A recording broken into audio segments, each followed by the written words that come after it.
예, 안녕하세요. 정찬입니다. 예, 안녕하세요. 태상입니다. 네, 안녕하세요. 이용철입니다. 네, 반갑습니다. 오늘 새로 게스트 분을 모셨습니다. 게스트일지 앞으로 쭉 나올지는 향후 지켜봐야 될 것 같고요. 본인 소개를 좀 해주시죠. 아, 저는 뭐 아시다시피 저 배우를 하고 있는 이영철이고요. 한동안은 총질에 미쳐서 같이 정창군과 야산과 폐공장을 뛰어다녔던 적이 있었는데 잠깐 제가 외도를 했다가 다시 돌아올까 생각 중입니다. 앞으로 뭐 자주 뵀으면 좋겠고 오늘 하는 거 봐서 그게 자주가 될지는 모르겠습니다. 어쨌든 반갑습니다. 어쨌든 오랜만에 뵀는데 오늘은 이제 요새 하도 이 해외 여행을 많이 다니세요. 특히 막 동남아 그렇죠. 쪽도 많이 많이들 가시고 다니고, 옛날엔 해외 여행 하면은 좀 잘 사는 나라였는데 이제는 이 숨어 있는 좀 구석진 곳들, 뭐 동남아나 아니면 변두리 쪽으로 많이 가시고. 동남아도 요즘엔 막 이렇게 뭐 라오스, 뭐 미얀마 이런 데들 많이들 가시는 것 같아요. 그래서 이 우리 JT 웍스가 뭐 총이나 칼 같은 큰 것들, 뭐 전술 무기 이런 것도 다루지만 이 생활 속의 택티칼 이런 것도 다뤄야 되니까. 예, 그래서 이 두 분이 정말 해외여행을 많이 다니시잖아요. 네네네. 물 속에 들어가려고도 가시고 뭐 다른 이유로도 가시겠죠. 어찌됐든 간에 많이 다니시는데 그 사고를 겪은 경험이 있으시거나 아니면은 해외여행 가서 나는 이런 식으로 뭐 범죄를 좀 피하는 방법이 있다. 이런 팁을 좀 주시면 좋고.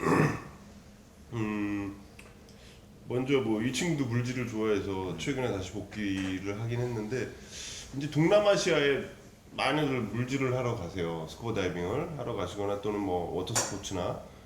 근데 이제 그럴 때마다 이렇게 보는 게 저희 같은 경우는 이제 현지에 사시는 분이 계시거나 샵을 하시거나 뭐 리조트가 있으니까 많은 정보를 얻는데 또 신혼여행 오십니다. 또는 가족 여행 오십니다. 보면은 뭐 리조트 안에 묵다가도 바닷가를 나가요.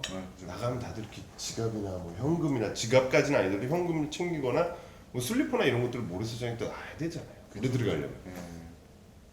근데 그런 경우 이걸 잘 묻어두거나 뭐 이런 주변에 사람이 없어서 그래봐야 현지인은 저 뒤에 어디선가 보고 있어요. 그렇죠. 거의. 네, 그래서 오랜 시간 놀면 묻어둔 공간에 현금이나 슬리퍼가 없어지는 경우가 많이 있습니다. 네, 그런 경우는 아예 포기하고 아예 차라리 물가 가까이 놓든가 뭐 이래야 없어지는. 근데 전 많이 봤어요. 네, 여자분 슬리퍼 없어져서 결국엔 현지에서 또 사고 뭐 슬리퍼는 지갑 다행이네요. 뭐 전화기나 뭐 지갑이 없어지는 거. 전화기 아예 안 갖고 나가는 게 좋은데 또 그게 뜻대로 되나요? 다들 다 갖고 다니죠. 찍으려고. 그런 경우 알아서 방수 케이스를 씌워서 엉덩이 골 사이에다 끼든가 어떻게든 뭐 갖고 다니셔야 됩니다. 예, 이 또 택티컬 팁이 나왔네요. 뭐 동남아시아나 뭐 어찌 됐든 물놀이를 가시는 국가를 가시면은 최대한 방수팩을 가져가라. 방수팩이 뭐 비싸지도 않죠. 네, 그렇죠. 그리고 목에 걸고 있어야지. 이걸 어딘가 잘 둬야지 잘 잊지 않습니다. 그 어디서 구입을 해야 됩니까? 방수팩 같은 거. 인터넷 인터넷 검색. 아 요즘 페북을 이렇게 하는데 뭘 이렇게 자꾸 물어보더라고요. 뭐 네이버 검색료, 다음 검색료 이렇게 쳐주죠. 간단하게. 쉽게 찾을 수 있는데 꼭 물어보시더라고요. 어쩔 수가 없어요. 왜냐하면 이 정찬 씨 하면은 이 또 사람들이 아는 건 물 쪽, 이 뭐 물에 대한 건 다 물어보게 돼 있습니다. 심지어 저한테는 뭐 자기가 경찰인데 자기 아들 총 쏴줄 때 어디 가서 사야 되냐고 물어보는 사람이 있어요. 그러니까 총에 대한 거면 실총만 물어보시면 좋은데 막 장난감 막 이런 거. 아니 검색하면 나오잖아요. 심지어 네이버에도 건샵 치면 우리나라의 뭐 총기 자유화 국가도 아닌데 건샵 치면 쭉 뜨는데. 요새 그걸 안 믿어요. 왜냐하면 네이버에 맛집 쳐가지고 들어가는 사람들이 제일 바보랬잖아요. 그건 저도 비추해요. 네, 정말. 마침 믿으면 안 되지. 좋은 팁 하나 나왔거든요. 뭐 나가서 저 같은 경우는 나가기 전에 제가 그런 사고를 몇 번 당했어요. 나의 그 백이 현지로 오지 않는 경우. 네, 중간에 없어지는 경우가 많아요. 네. 작년 1월에 인천공항에 탄생한 이래로 가장 많은 여행객이 몰려가지고 그죠. 대란이 대란이 일어났었는데 그때 제 백이 사라졌었어요. 근데 그래서 그게 인천공항에서 아예 실리지를 않은 거예요. 근데 이런 경우가 종종 발생하는데 이 경우에 가장 문제가 뭐냐면 찾지 못했을 경우에 보상금이 어떻게 되냐면 킬로그램당으로 가격이 책정이 돼요. 정말요? 예. 그럼 만약에 청바지가 하나에 30만 원이다. 그럼 그 무게가 얼마나 하겠어요? 얼마나 근데 제가 알기로는 킬로그램당 20몇 불인가 30불로 알고 있는데 그럼 뭐 3, 4만 원 그러니까 만약에 가방 하나에 한 20kg다 그러면 한 얼마일까요? 계산을 해보면 3 곱하기 20, 60만 원이네요. 근데 청바지 2벌 끝이네요. 그래서 저 같은 경우는 그 이후로 가방을 싸고 나서 동영상을 찍어요. 왜냐면 적어도 어느 정도의 물량과 어떤 종류의 뭐가 들어있다 각각의 사진을 찍기는 너무 많으니까 동영상으로 다 이렇게 동영상을 적당히 알아볼 말도 줄 하면서. 무엇이 있고 한 대충 이런 게 있다 그리고 찍어놓으면 그 나중에는 내가 주장할 수 있는 부분이 생기니까 근거가 되니까. 근거가 되니까요. 굉장히 좋은 팁입니다. 오, 야 오늘 잘 된 것 같은데. 특히 이 필리핀 같은 경우에 요새 셋업 범죄라고 네. 심지어 기관원들이 뭐 돈을 뜯어내기 위해서 이물질을 가방에 넣는다든지 조심해야 돼요. 이런 것도 있으니까 아까 말씀하신 팁은 정말 좋네요. 그리고 또 한 친구는 귀중품을 가방에다 넣어놨는데 현장에서 뜯어본 결과 귀중품만 없어졌어요. 그렇죠. 근데 그런 경우에는 그거를 우리가 증명을 해야 하기 때문에 아무런 증거 자료가 없으면 말을 해도 믿지를 않는 거예요. 그렇죠. 그러니까 그런 것들에 대해서 미리미리 준비하시는 게 스스로 보호하는 방법입니다. 역시. 그러고 보니 나도 케냐에서 내 가방이 안 왔구나. 황당하더라고. 케냐는 내 가방이 없어. 그렇죠. 저도 한 번 가방 안 온 적이 있는데 그 다음 날 왔고요. 어느 나라에서? 이라크? 미국이에요. 미국에서. 이라크에서는 뭐 안 오면 끝난 거고요. 그 나라는. 그리고 또 한 번은 남의 가방을 제가 가져간 적이 있죠. 아 그런 경우 많죠. 네. 제 비슷하게 가방이 생겨서. 똑같아가지고. 네. 네, 근데 다행히 공항에서 빠져나가서 조금 가다가 이분이 전화가 온 거예요 저한테. 왜냐면 제 가방에 전화번호가 있었어요. 그래서 제가 먼저 나오고 그리고 그분이 제 가방을 발견한 거죠.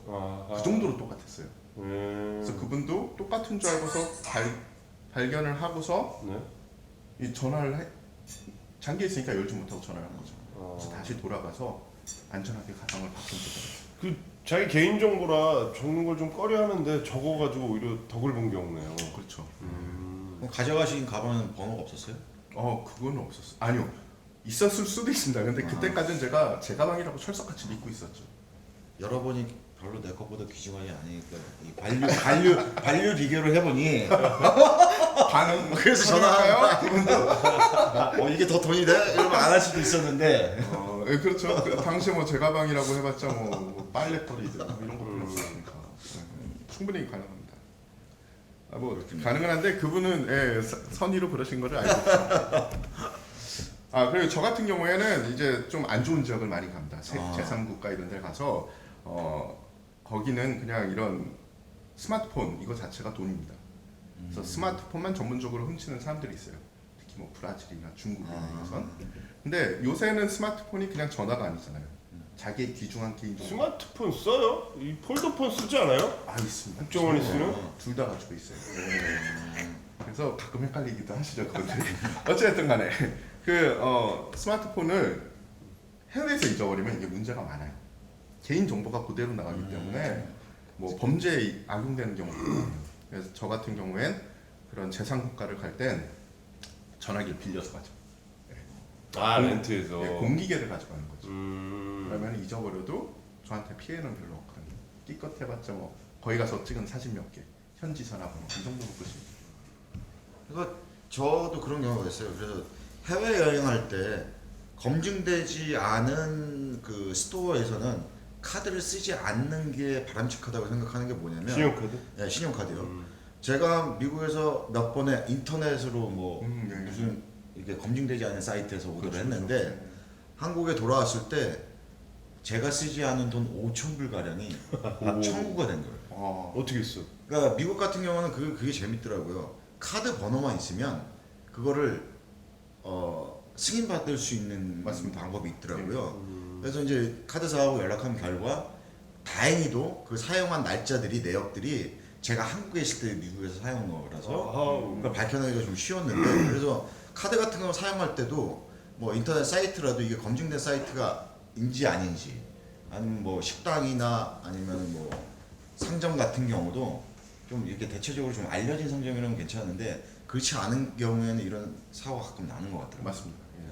해외에서 그런 신용카드, 그러니까 내가 내가 썼던 신용카드를 다시 누가 따가지고 범죄에 네. 악용하는 경우도 있고요. 심지어 주유소에 카드를 놓고 주유를 하는 경우도 있잖아요. 해외 나가서 네. 근데 그걸 잘 보셔야 됩니다. 복제. 예. 왜냐하면 다른 주유기의 카드 뒷구랑 비슷하게 생겼어요. 조금 더 튀어나와 있을 뿐입니다. 아, 근데 그게 리더기가 붙어 있는 경우죠. 이 스마트폰 얘기가 나왔으니까 막 얘긴데요. 특히 이제 여자분들 해외 나가면 이렇게 숄더백 큰 거 해가지고 어깨에다 메고 뒤로 돌리잖아요. 정말 스투핏하고 아주 멍청한 짓입니다. 예. 숄더백에 잔뜩 넣어서 뒤로 넘기면 몰라요. 예? 면도칼로 쭉 짠 다음에 빼도 가방은 언제나 앞에다. 숄더백을 맸어도 앞쪽으로 돌려서. 그리고 만약에 남자분들도 스마트폰을 갖고 다닌다면 자기 앞쪽 주머니에 뒷주머니 말. 예. 그거 꼭 필수라고 생각해요. 굉장히 중요한 말씀이신데요. 실제로 제가 아는 기자분이 옛날에 국제 행사를 치자로 지금 카메라 뒤에 있는 기자분이? 아닙니다. 저런 분이 아니고 다른 분입니다. 예. 그래서 저 국제를 한다고 중국에 취재를 갔었어요. 네. 근데 기자들은 이게 자기 기준품이 아니잖아요. 카메라는 내 밥 숟가락입니다.